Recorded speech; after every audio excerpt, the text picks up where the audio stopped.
I also acknowledge the traditional custodians of the various lands on which you are all working from. I pay my respects to elders past and present and acknowledge the contribution Aboriginal and Torres Strait Islander people have made and continue to make to these regions. I warmly extend that to all Aboriginal and Torres Strait Islander people who are present today. I also want to acknowledge the value of lived experience in shaping our understanding of neurodiversity. To those who are neurodivergent or support someone who is, I want to recognise the courage, resilience and expertise you bring to this conversation. Your insights and contributions play a vital role in creating workplaces and communities that are more inclusive, supportive and innovative. Anything you hear in the forum today has an impact on your own mental health, we encourage you to reach out for help. So there are support services listed here on the screen and links to a selection in the chat. So here is today's agenda. We will start with a presentation from our keynote speaker, Samantha Nuttall, who will discuss what neurodiversity and neurodivergence are, the cultural challenges organisations face in fostering inclusive workplaces, and the barriers to inclusive return to work practices, with some practical tips for you to take away. We'll then get to the opportunity to have a Q&A session with Samantha. Following that, I will lead a quick refresher on the guide, followed by a Comcare update. Please note that a post-forum pack will be sent to you with a link to the recording of Samantha's presentation today, as well as links to useful information and the FAQs relating to the guide. Before I hand over to our guest speaker, Samantha, I'd like to share why we felt this topic was so important for today's forum. It is estimated that around 15 to 20% of the global population is neurodivergent. In Australia, autism alone affects 1 in 70 people, and ADHD is estimated to affect around 5% of the adult population. And when we talk about return to work planning, we're talking about helping individuals regain a sense of purpose, confidence, and connection. But for many neurodivergent individuals, the journey back to work can feel especially challenging, because our systems and workplaces aren't always built with neurodiversity in mind. We wanted to explore this topic to discuss how you, as case managers, can lead the way in making return to work processes inclusive. Today, we'll look at what neurodiversity really means, the cultural challenges many organisations face, and some of the common barriers to inclusive return to work practices. Most importantly, we'll walk away with some practical tools and insights for creating workplace adjustments that support neurodiverse individuals. And here today to help us build these skills and expand our understanding of what it means to create a truly inclusive return to work experience is today's speaker, Samantha Nuttall. Samantha is a neurodivergent career coach and inclusion consultant. Her mission is to empower neurodivergent individuals to build careers that leverage their strengths while helping organisations create inclusive environments where diverse thinking thrives. With lived experience of ADHD and dyscalculia, I got it right that time, Samantha, Samantha brings a unique perspective to her coaching. She helps individuals redefine their career paths around their unique abilities and works with organisations to support and retain neurodivergent talent. Her personal journey, along with her background in recruitment and HR, drives her passion for creating workplaces that value neurodiversity. Hello and welcome, Samantha, and thank you so much for coming along today. Thank you. Awesome to be here. I'm very excited. So yes, thank you so much for having me, and I really hope that this session is valuable and useful and insightful.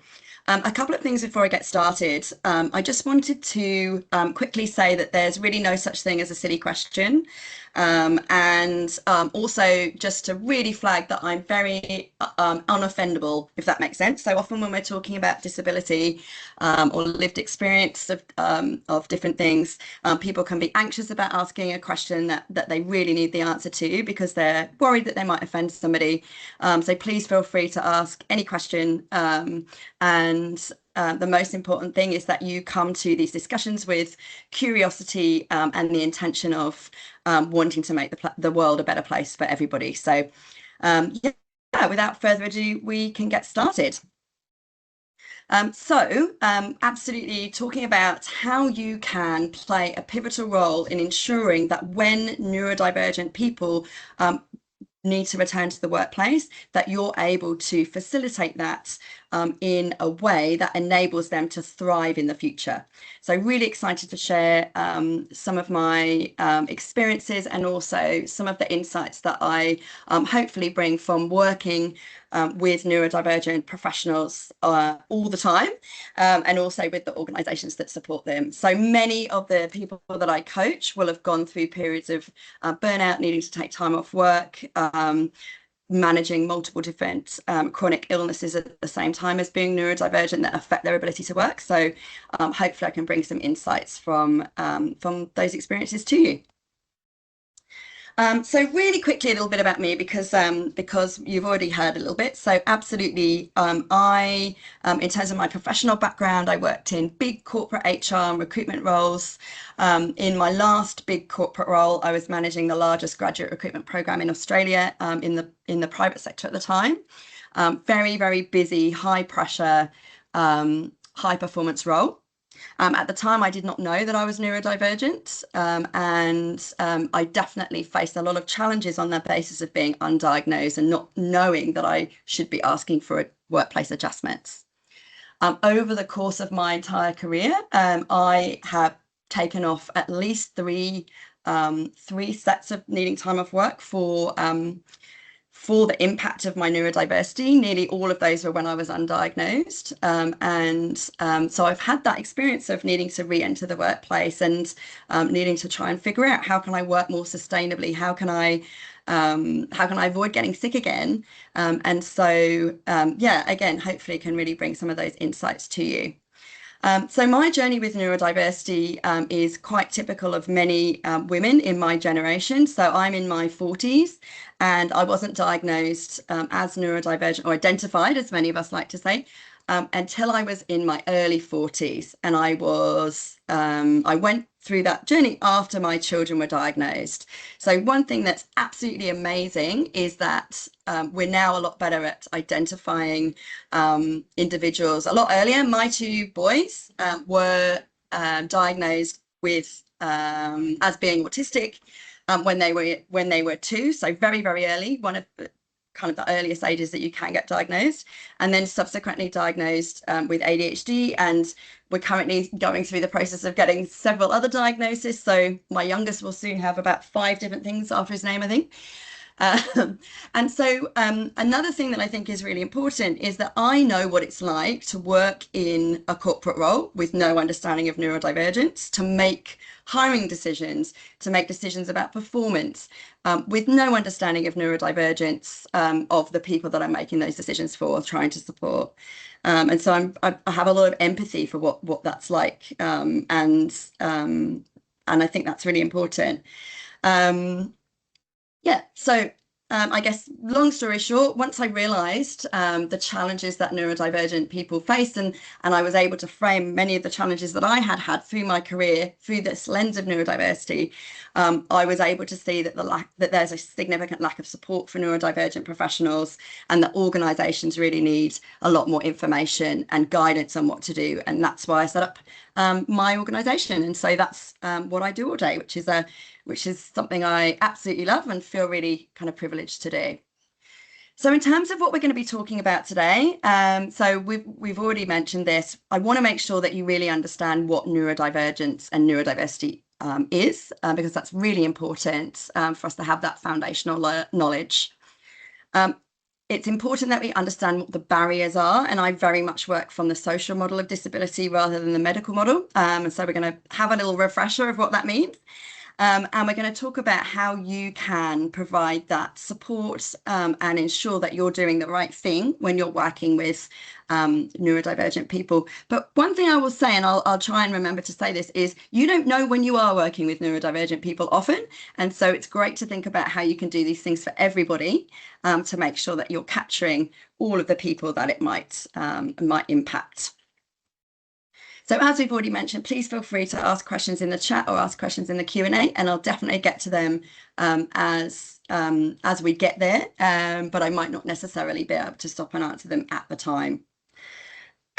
So basics on neurodiversity. So as I say, really wanting to make sure I do here is to ensure that you understand what neurodivergence and neurodiversity is. So some basic principles for us all to know. All brains are different.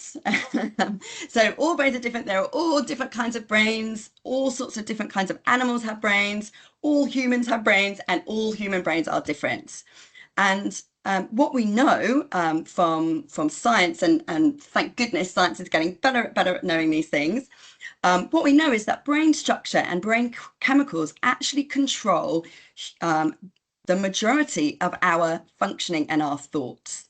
So that's knowledge that's really grown since I've been around, so that's an important thing to know.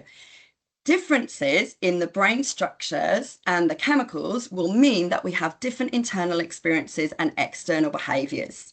And so neurodiversity really speaks to the fact that all human brains are different, and that's okay, that diversity in nature is a good thing, that it's actually something that enables us to evolve, to adapt, to come up with new ideas. And so on that basis, it's really quite important that we see neurodiversity and people thinking differently as important, rather than trying to make everybody the same.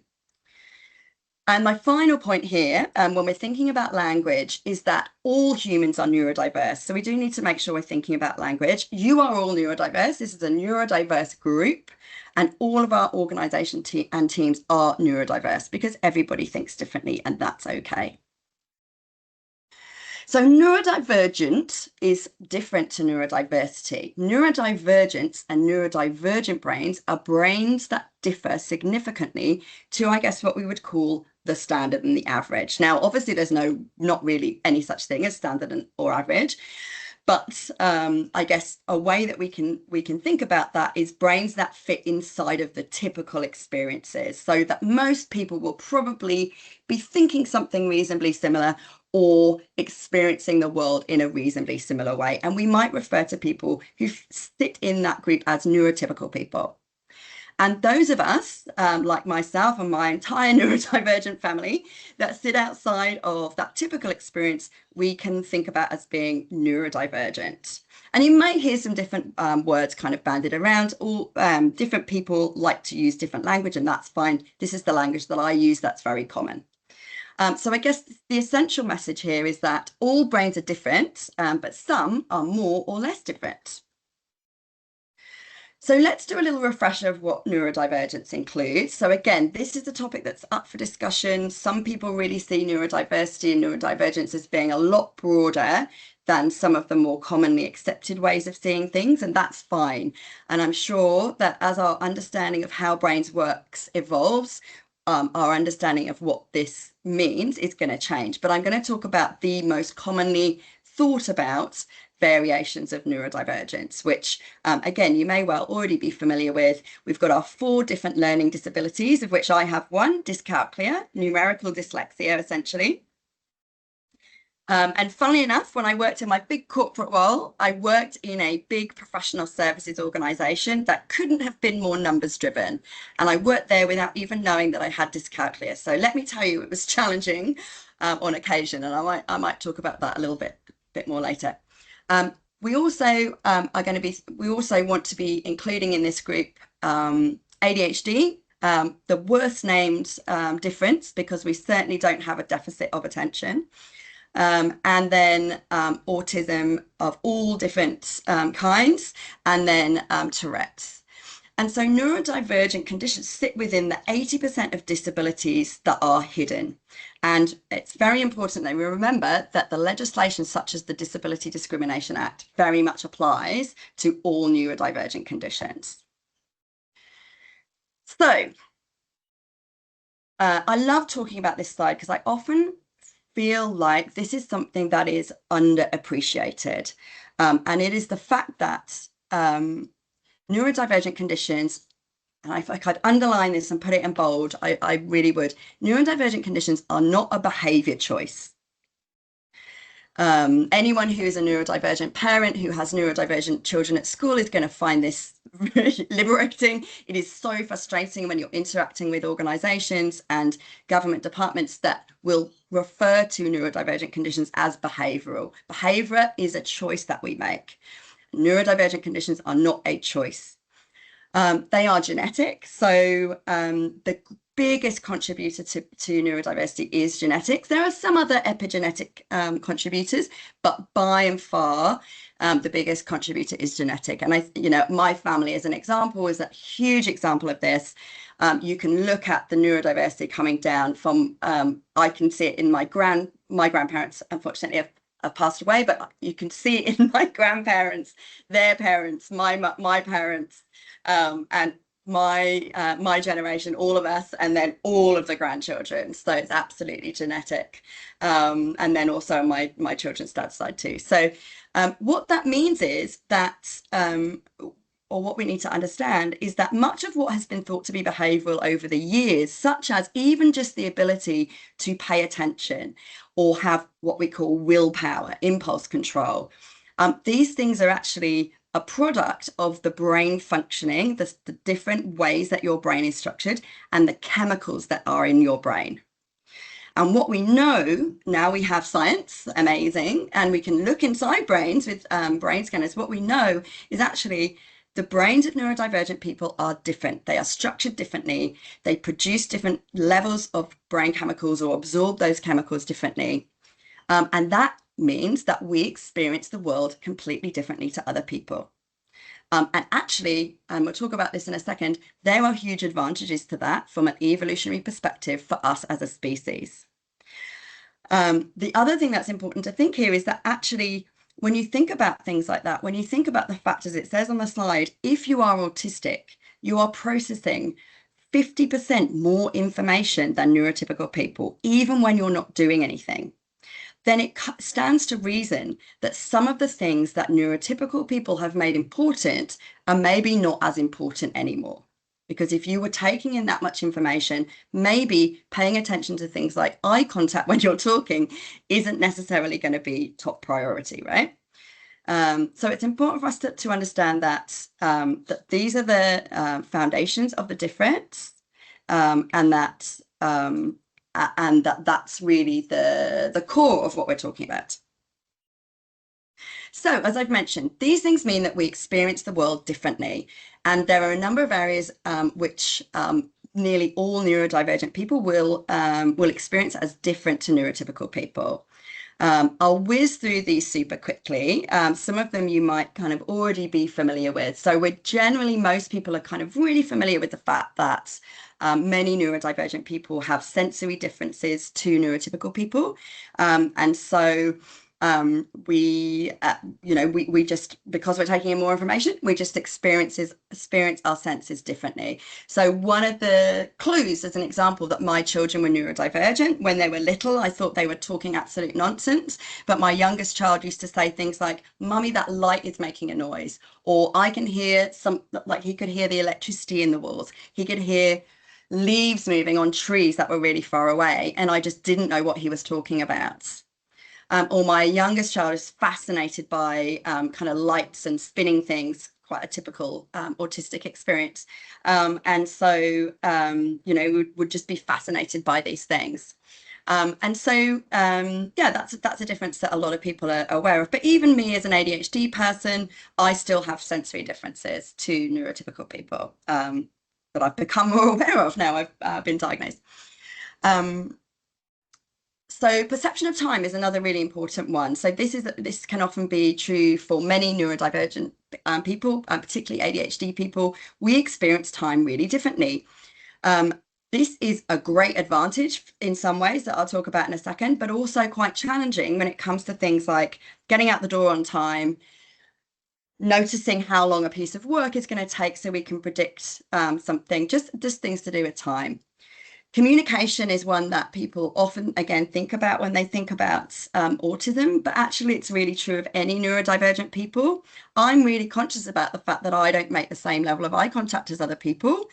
And definitely when I'm in an interview scenario and things like that, I'm really conscious of it. But one of my challenges is that I can't think properly and speak if I'm trying to bore my eyeballs into your eyeballs in this weird convention that has been invented to demonstrate engagement in the conversation. So, you know, the communication and meaning is something that's really, really important. And we'll talk again a little bit more about that, that and things for us to be thinking about. Again, information processing and speed. So this does not mean that somebody has an intellectual disability, but they may process information differently, whether that's verbal information, written, and so something to very much be thinking about. Many neurodivergent people experience very, very strong emotions for a number of reasons. And again, we'll talk about that later on, but something to really be aware of. You know, and kind of taking a toughen up approach is not going to be very effective here. And then finally, nervous system activation and regulation is really different. This affects our stress levels. It also affects how we need to motivate ourselves to get started on pieces of work, as an example. So these differences in experiences mean that we will behave differently. And even though our behavior may not be the same as a neurotypical person, our behavior makes absolute sense based on our experience of the world. So as an example, I always kind of like to say this: if you were a 5-year-old child taking in 50% more information than everybody else, and your mum took you to the supermarket and it was super busy, super noisy, beeping, colours, lights making noise, you'd probably feel like having a bit of a meltdown as well, because that's stressful, right? And it's not that somebody isn't doing life right, it's that that makes sense for them. Okay. Now, there are huge positives to neurodivergence. And I personally, generally, left to my own devices, experience my neurodivergence as hugely amazing. I love it. Everybody who's neurodivergent will have different strengths that are really specific to them. But these are the most commonly researched, thought of, reported strengths in neurodivergent professionals. When I'm coaching people, this is some of the biggest work that I do, and that is enabling people to start to reframe their neurodivergence as positive, enabling them to see how their strengths actually make them amazing in the workplace and how they can start to use those strengths to best effect and shape work practices that actually work for them. The biggest challenge, or the biggest thing that stops neurodivergent people from being productive, is trying to pretend to be neurotypical. So this is a really big piece of work that I do. Now, if we look at these strengths, we'll see that these are strengths that organizations want and need and actually make organizations better. And that's what the research shows us. So when this is researched, when we look at organizations that successfully include people that think differently and actually do that in a way that doesn't create resentment in other people, then those organizations are able to be more innovative, more productive, have greater overall employee satisfaction and retention, and actually greater shareholder value as well. And not only that, they're also doing the right thing. They're also making sure that everybody can thrive and flourish and contribute to society, which we all want to do. Ooh. Little breather. Hope this is all making sense. If it's making sense to you, if you can do a thumbs up, then please do. Yay. Okay, awesome. All right, so as we've already mentioned, we're talking about really at least 20% of the population, if not more. That's an awful lot of people. Okay. So we're talking about almost 4 million, probably is 4 million. I think I wrote that figure down last year. So 4 million, let's say, neurodivergent Australians, an awful lot of people. Now, you read the news, I read the news. If we read the news, we think that this was a disaster, right? We think that there was some kind of huge epidemic it's all due to screen time and changes in our chemicals in our food, which changes chemicals in our food, I don't know, maybe a little bit, but mainly no, just genetics and 2 neurodivergent people making babies. But what is definitely happening is that diagnosis is growing. So prevalence not growing, diagnosis growing. Diagnosis is hugely growing in women. It's hugely growing in old people like me. It's hopefully starting to grow in populations that are not of a lower socioeconomic basis. So intersectionality and privilege actually play a huge part in whether you're diagnosed or not. To get my children diagnosed, it cost me thousands and thousands and thousands of dollars. Thank goodness at the time I had a credit card, because that was the only way that I could get them diagnosed when they needed support at 2.5 and access the support that they needed to go to preschool, to go to school. So don't underestimate the impact of that. You know, being diagnosed is a privilege. And if you, even then it takes, you know, 1-2 years wait time. But if you have to go through the public system, it's often 5, 6, 7 years of wait time, which particularly if you're dealing with children is absolutely disastrous. The other thing to be aware of is, as I say, intersectionality is a huge issue. So women, as an example, if you're female, the likelihood is that you would not get diagnosed as neurodivergent until you're in your late 30s to 40s. So I was very typical. Boys, the average age is 7. So it's actually a huge feminist issue and something to really be aware of, because, you know, thinking about those experiences of women will have gone through an awful lot of time being undiagnosed, masking, experiencing poor mental health, to a far higher degree than men when you're dealing with them. So yeah, something to think about. So, yeah, very, very positive organisations, but there's a real disconnect in terms of inclusion. So unfortunately, at this stage, neurodivergent people have the highest, one of the highest, if not the highest rates of unemployment and underemployment, which means you're not doing a role that is at the level that you should be, of any group of people globally, even if you are as qualified as other people. So this is true for graduates coming out of university as same as it is for somebody who is not qualified to do a job.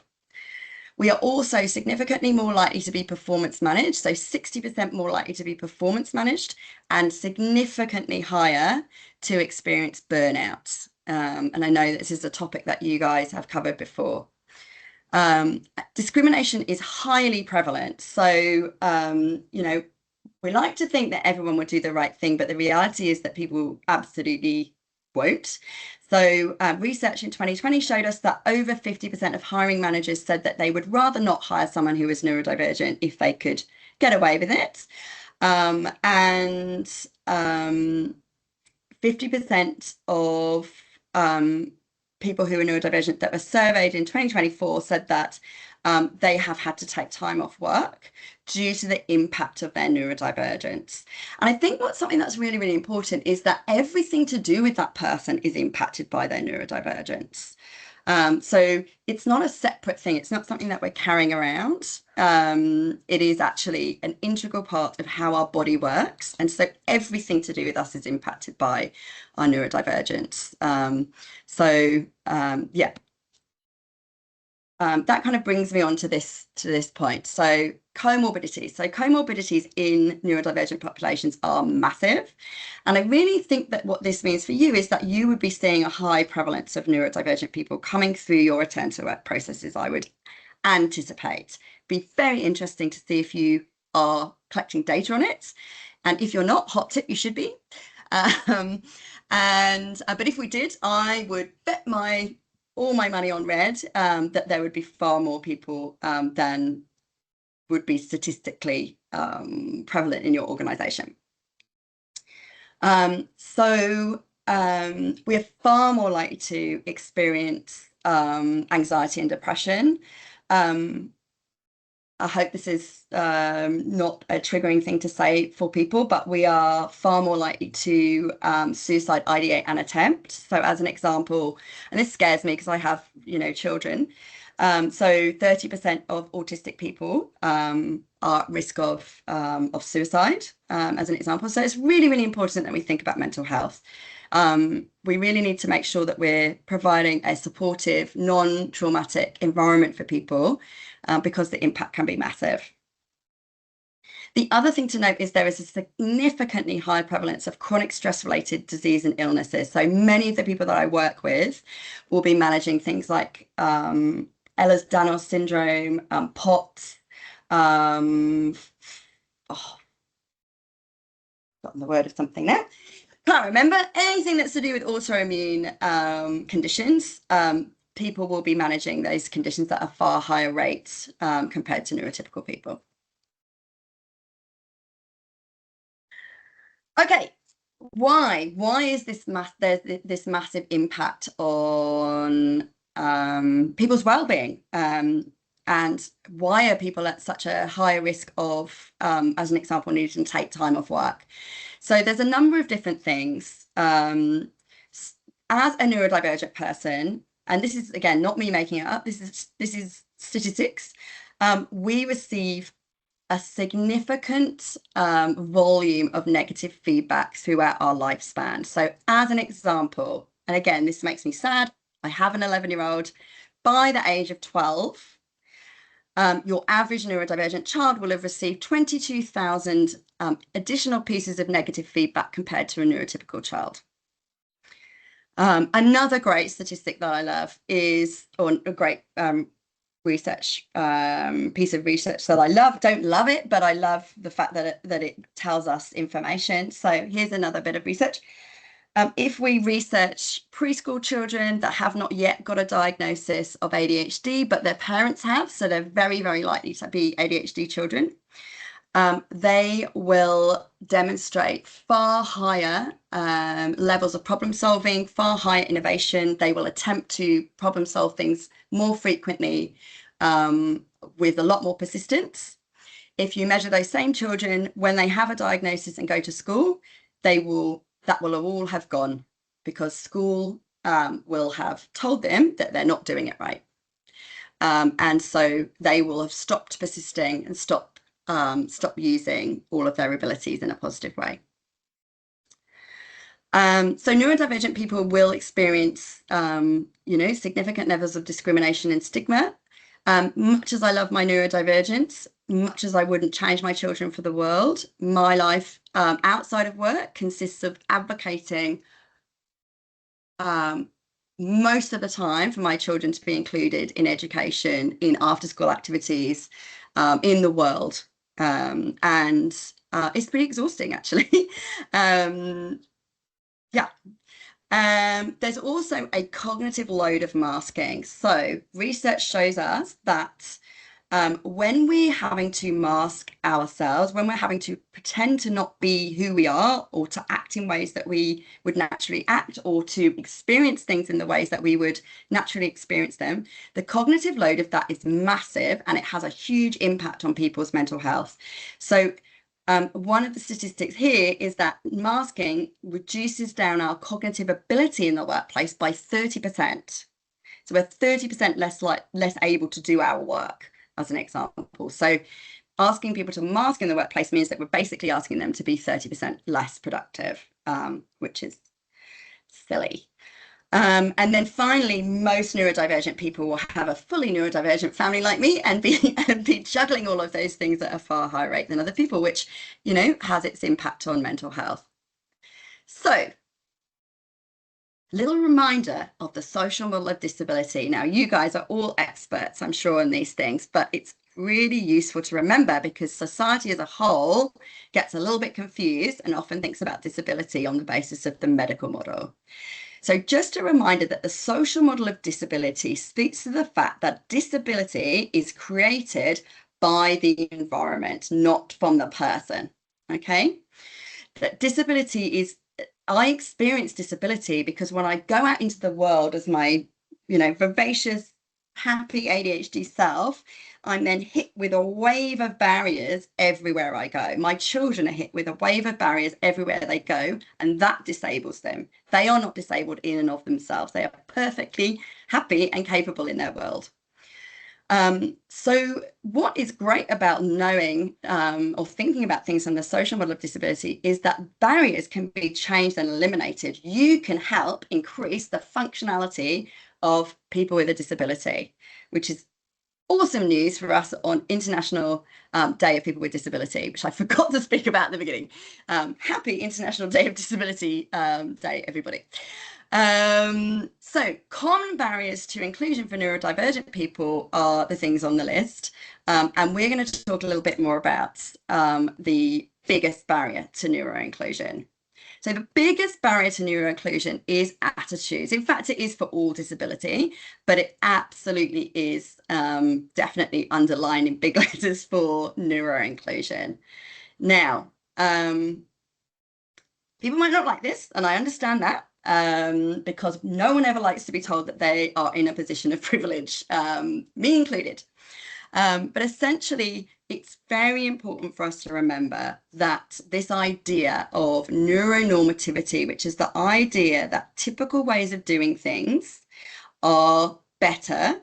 So typical ways of thinking, typical ways of behaving are good and better, preferable or superior to others, is something that we were all taught as soon as we went into education, possibly beforehand.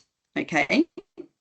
So I want you just to reflect what it was like to be at school and how you were taught that there were right ways to do things, right ways to hold pencils, right ways to draw, right ways to answer math questions, right ways to solve problems, right ways to sit, right ways to talk, right ways to put your hand up. Okay. Now, some things around that are useful. Chaos is not helpful, but it isn't conducive to people developing their self-esteem, their understanding of themselves, and working in ways that work for them. And it's highly impactful on everybody. So for neurotypical people, it means that people are more fearful of people that are different. They're more fearful of people doing things differently and of behaving differently. There also is a level of privilege of feeling that I shouldn't be disturbed in the way that I do things, but it's okay for me to disturb the way that other people do things because I'm doing them the typical way.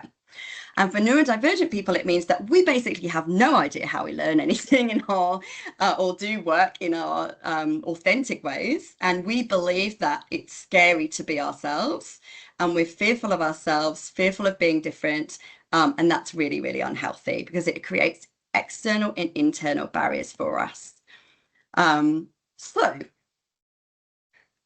just a little pause point for you to make a note of any of your questions around these kind of basics of neurodiversity and disability and how this all fits together, because the next bit that we're going to jump into is really thinking about what this means for you in your practice, in your professional work, and how you can be the most inclusive, solutions focused, problem solving, neuro inclusive, amazing people that I know that you want to be because you're here.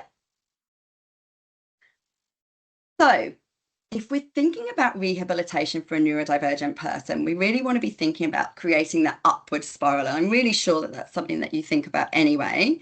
But for a neurodivergent person, it's going to be extremely important because ideally, we want to enable someone to thrive as their authentic neurodivergent self, using their neurodivergent strengths to really give themselves an uplift. What you will find, and some of you may find this when you reflect at this stage already, is that if you only focus, as an example, on someone's physical health, a physical condition that they're experiencing, and you're not thinking about them from more of a holistic perspective, then we may not solve problems in the long run. We may only have short-term solutions to someone being in the workplace. Getting bitten by a mosquito as I speak to you. Damn you, Summer. So we really want to be thinking about how we can use this return to work process as an opportunity to identify new strategies for someone that enable them to flourish and move forward in their working life. We want to make sure that we're really identifying those barriers, those boundaries, and thinking about what support can be put in place for somebody. And that support might be things that are, we'll talk about that in a second, but some of that support might be things that they can put in place themselves without asking for big workplace adjustments, but they also might well be things that require a more formal approach. But one of the biggest things that we want to be thinking about is we do not want to ask people to mask. We do not want to to put them at higher risk of needing to take more time off work by reducing down their functional capacity. And we also want to make sure that we're not creating a fawning scenario. So if we're scary, someone might be saying yes to us about everything when actually they need to be saying no in order to really think about what's going to work properly. And so we don't want to create a situation where people are fawning either, because that will have the same impact as masking. If you're not sure what fawning is, I'm sure you probably are, but fawning is when it's a nervous system regulation to stress, and it's when we simply say yes to things and don't put boundaries in place. So one example that I might often work with people on is people not standing up for themselves in terms of the boundaries around how they're given work, for example. All right, so some of the biggest challenges that people will face in terms of return to work processes will be that we're essentially often adhering to the medical model, not a social model of disability. This might be due to our own beliefs, but it also might be due to the policies and processes that we've put in place. So when I worked at Australian Disability Network, I often reviewed return to work policies, workplace adjustments policies, or what other people like to call reasonable adjustments policies, or I hate that word, that were developed for injury and sickness, and really not best practice in terms of disability inclusion, and definitely not best practice in terms of neurodivergence. And so that can be really, really impactful. So what this will create is a psychologically unsafe environment for neurodivergent people. And it's really, really important that we think about this. And I'm going to share some of the ways in which you can kind of have a think about the ways that you're working and make sure that you're not doing this. But essentially, injury and sickness really implies that we're going to return to normal, as it were.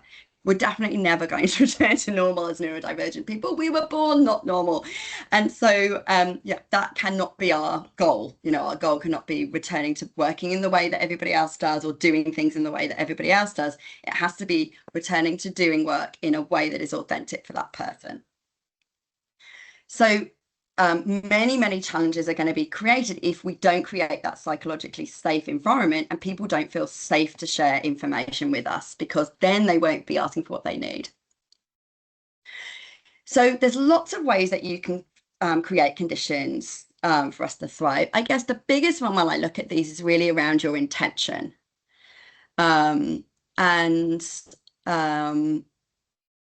Really coming at things from the perspective of anticipating that really, if the statistics of who was working were right, 20% of at least of the people that you were saying would be neurodivergent, whether they know it or not, whether they've got a diagnosis or not.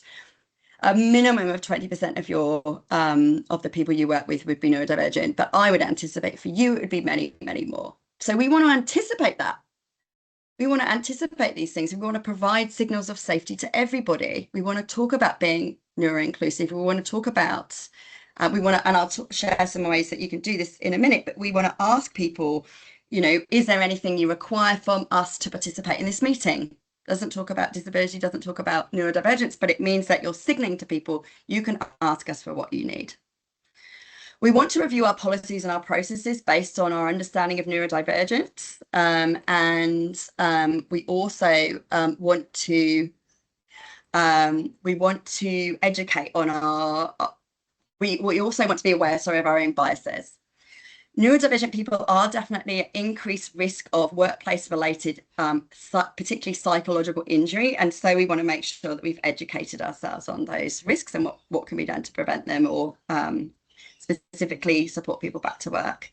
The biggest thing here is that neurodivergent people are competent. I'm neurodivergent, my children are neurodivergent. I have a master's degree. I've worked in huge corporate HR roles. I've managed large teams. I run my own business. I'm fully, capable. And I think often people forget that and associate neurodivergence with a lack of competence. What makes us less functional, less competent in inverted commas, is having to mask, having to do things in ways that don't work for us. So if you want to see the contributions that we can make, then enabling us to do that is really, really important. I guess just some final things here, and this is true for anyone with disability, but the person is the expert in their experience. And that is one of the biggest reasons why I don't go into a lot of detail of what it means to be ADHD, what it means to be autistic, have a learning disability, because the people you're speaking to, the experts in that experience, and you should be asking them what they need, asking them what's difficult, rather than having a list of things that ADHD means. Okay. And it's okay to be uncomfortable. I really meant it before when I said intention is the most important thing. And it's also important to think about the fact that there is external support. So as an example, job access, and I might talk a little bit more about that in a second. So again, I'm anticipating that you know what a workplace adjustment is. I hate the word reasonable, as do most people working in disability advocacy, because reasonable essentially under the law means anything that can be anything that will not send an organization broke. It doesn't mean standard policy. It very much means that we need to think about how we can make this happen, and really only be saying no to things where we absolutely couldn't make it happen without significant financial impact on the organization. If there was significant financial impact on the organization, the likelihood is that job access would fund that difference. And so often there's really no justification at all for workplace adjustments not being approved. But a workplace adjustment essentially is any adjustment to the way that work is done that enables someone to perform on an equitable basis with others, whether that's through a recruitment process or in day-to-day work. Most of the adjustments for neurodivergent people are going to require other people to do something differently, and that is a big reason why they're tricky and why people feel challenged by them. But they also provide an amazing opportunity for organizations to actually think about the performance and inclusion enhancers for everybody, because most of the things that neurodivergent people need to be successful, to some degree or other, also things that benefit everybody. And so some more progressive organizations are starting to actually think about how they normalize most of the things that neurodivergent people would need. And here on this next slide are actually the top most requested adjustments that a neurodivergent person might ask for. Funnily enough, environmental ones are really far down the bottom. The biggest and most likely things that people are going to ask for are flexible working arrangements and different communication ways of communicating. So flexible working arrangements obviously benefit huge numbers of people in the workplace. I really think that the only category of people that they don't benefit are probably white men with no children. So it's really, really important for organizations to think about these things. Flexible working hours enable neurodivergent people to manage their stress levels, to manage their sensory inputs, to contribute at times of the day that work for them. I often work better not in poor working hours. I've done some of my best work for organizations by working 24 hours a day for a few days, smashing work out of the park, and having environments that enable me to do that in a healthy way. Actually, they get the benefit of my ADHD hyperfocus. So communication is a really important one. So neurodivergent people need us to clearly communicate, and actually much of neurotypical communication is highly problematic, very unclear often, and very resistant to clarity. And so neurodivergent people, we really prefer clear communication, best if it's written, actually, if it's an agreement or specific deliverable. We want meetings with ideally with agendas. We want to know why we're having the meeting. We like less meetings, meetings for no reason at all. Unproductive meetings are probably a neurodivergent person's kryptonite, and we will see those things more clearly than others. Alison, it does sound like a good policy for everybody, right? Let us take over. We'll make things amazing for you all. Help us help you. If there are environmental changes that we can make, they often are things like bookable desks in a open plan office. Open plan offices, who do they work for? Honestly, terrible idea. headphones, things like AI transcribing. So I often use an app called Otter as an example. And then finally, strengths-based job design. This is not always something that we can do, but when organizations can make room for people to be experts in something rather than generalists, it really is beneficial. A story that I like to tell here is when I was running a huge team of people, I was winning awards externally for the work that I was doing. And yet, because I had dyscalculia and unknowingly, I didn't know why, I couldn't get the spreadsheet to balance. Not really, it was a core part of my role because I had to be responsible for a budget, but essentially doing adding up, not really a core part of my role. Because I couldn't get the spreadsheet to balance, I was having panic attacks at work. It was really significantly impacting my performance. And if I had just been able to say, I can do this bit of the role, 80% of the role, and like I need a little bit of support here, then I could have gone on to continue in that role and gone upwards. I actually chose to leave when I had babies. But a lot of it was because of the stress of not knowing why I couldn't do a bit of the job. Anyway, how can we create confident conversations in the return to work process? Often people feel like this might be really, really tricky, and it's actually really, really simple. So it's questions like, do you need an adjustment to participate in this meeting? How can we present that information to you? Written, verbal, how would you like it? What can we do differently so that you can do your best kind of work? And what is getting in the way of you working sustainably? So, not that tricky. I might just jump back. Oh no, I won't jump back. I'll hand over control for questions. Did you want to do your last slide, Samantha? I've jumped in. No, I'm just conscious that I whizzed through it a little bit, but I think essentially, I guess the message with those questions is it's really, really easy to ask people what they need. We don't need to talk about disability. We don't need to talk about neurodivergence. We just need to come to the conversation with an open-minded approach to say, how can we work together? That's it. Wonderful, thank you. I have 100 questions, but I think that probably as the host, I should ask the questions that have been published there. So I'll start from the top. What are some commonly used phrases or words to avoid?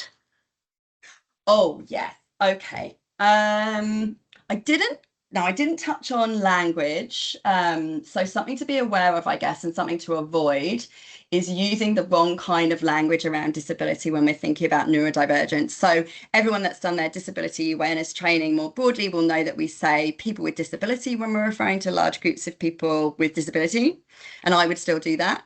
That is kind of commonly accepted, but most neurodivergent people, not everybody, are likely to use what we call oh my goodness, my phrase gone back. Not person first, identity first language. So you might have heard me doing it throughout the presentation. I do it very deliberately because it's the majority preference for neurodiversity. So that is saying autistic person, ADHD person. So one thing we do want to be conscious of is the language that the other person is using. So the way that you can do that, two ways: listen out for the language. If someone says autistic person, ADHD person, they're using identity first language, we might want to use it too, out of respect. Or alternatively, we can ask them, I'm noticing you're using identity first language. Would you like me to as well? Other things to avoid: if someone shares information with you about being neurodivergent, so I've just been diagnosed with autism as an example, or as autistic, we don't say, I'm sorry. We don't say, you don't look autistic. We don't say, what are your special skills?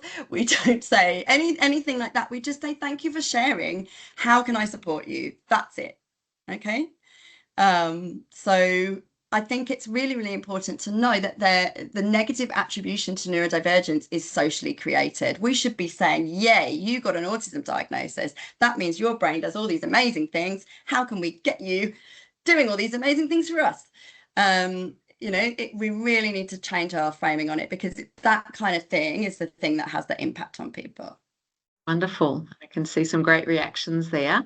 I'm going to go down to the bottom of my list here in the Q&A. How can we ensure our questions and feedback are clear and supportive? You've touched on some of that now, without being patronising or overwhelming.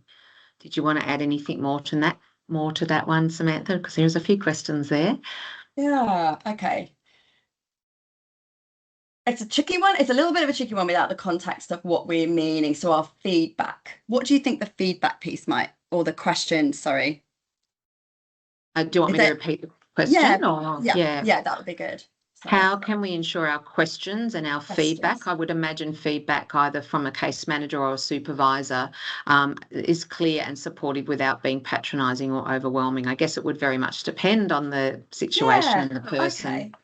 Okay. So I guess one way, if I'm understanding the question correctly, I'm thinking if I was going to be writing a report about someone who was neurodivergent, to say these are the things this person needs in the workplace, the biggest thing we can be doing is to not be framing it in a negative sense, but frame it from a position of difference. Yeah. Yep. So again, it's that principle of neuronormativity. Yeah. It's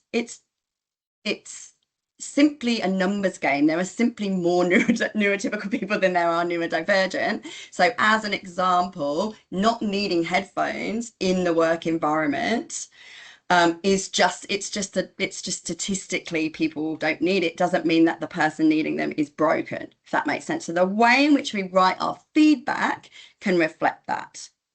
So, in order for this person to participate in a busy, noisy work environment, they require headphones. At times when they're trying to do focused work. That makes sense. So it's just going to be around the framing I'm anticipating in terms of that question. As an ADHD person, I kind of alluded to this. I have oodles and oodles of focus. I can focus better than a neurotypical person. I don't have a deficit of attention.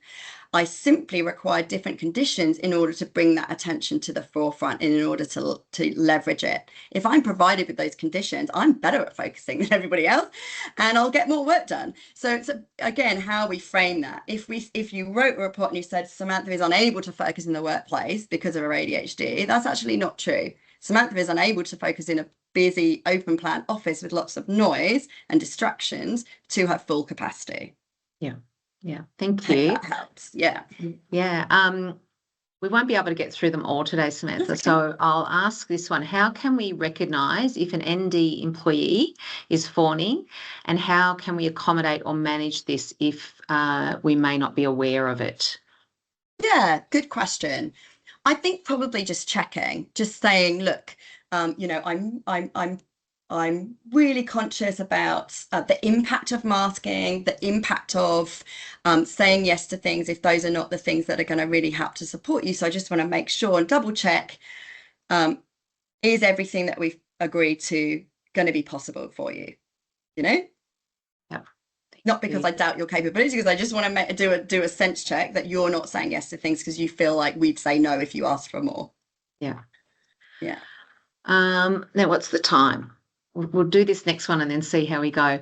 How does a workplace support neurodivergent individuals where we suspect they need adjustments as their performance is being affected? So you have touched on that, I think, in some of your examples, but the individual themselves does not think they require the adjustment. I suppose that's the extra bit.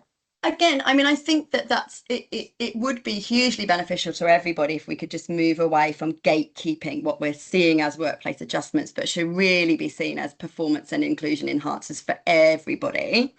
Be great if we could move away from gatekeeping those as workplace adjustments. That would be the proactive approach to solve this, right? In the situation where we're still working in the paradigm where that's not happened, I think essentially probably they're not framing them as adjustments, but simply framing them as how can we co-create a better way of working?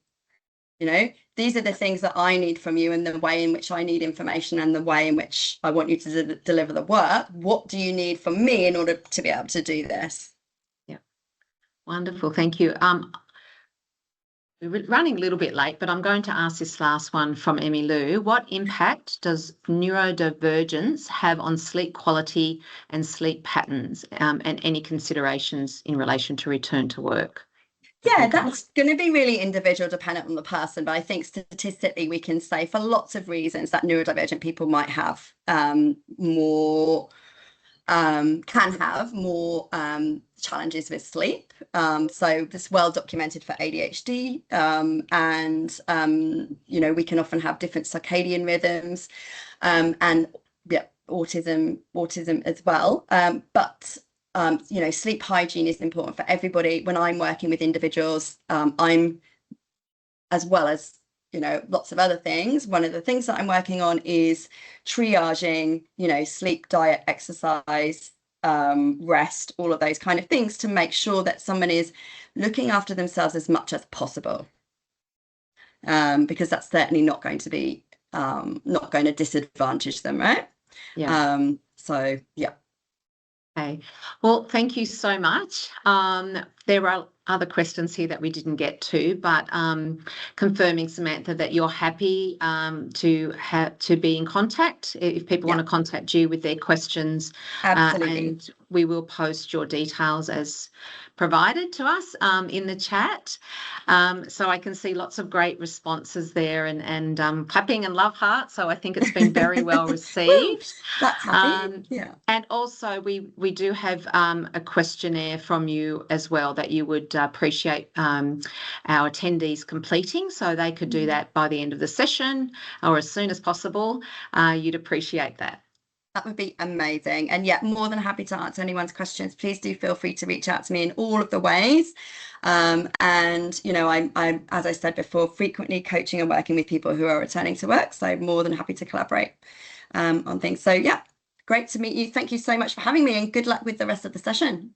Thanks, Samantha, on behalf of all our attendees. Thank you again. And it's been lovely to meet you as well. Take care. Thank you. Bye. Thank you. Bye-bye. So now for a quick update, a quick Comcare update.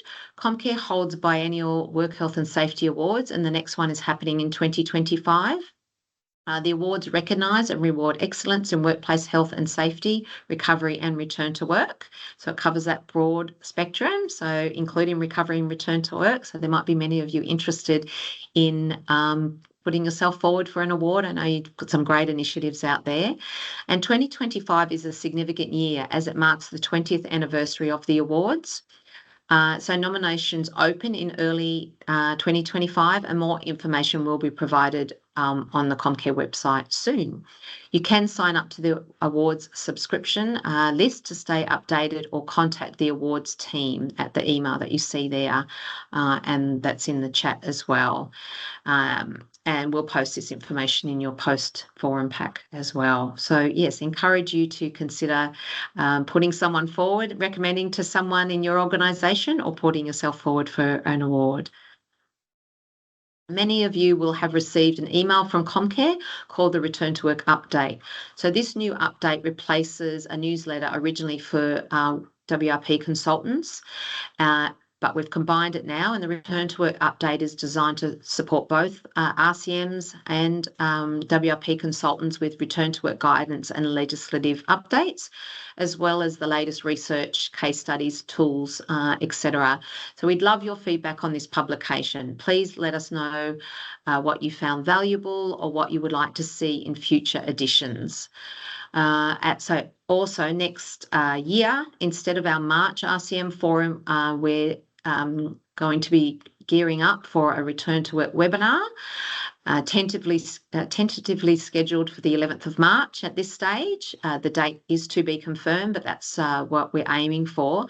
The session will be titled Leading with Empathy, Navigating Mental Health Challenges as a Supervisor, and it will feature a panel discussion with perspectives from the employer, an employee, and a workplace mental health consultant. The webinar is open to case managers, workplace rehab providers, employees, supervisors, and other key return to work stakeholders. So we'd love you to come along to this webinar.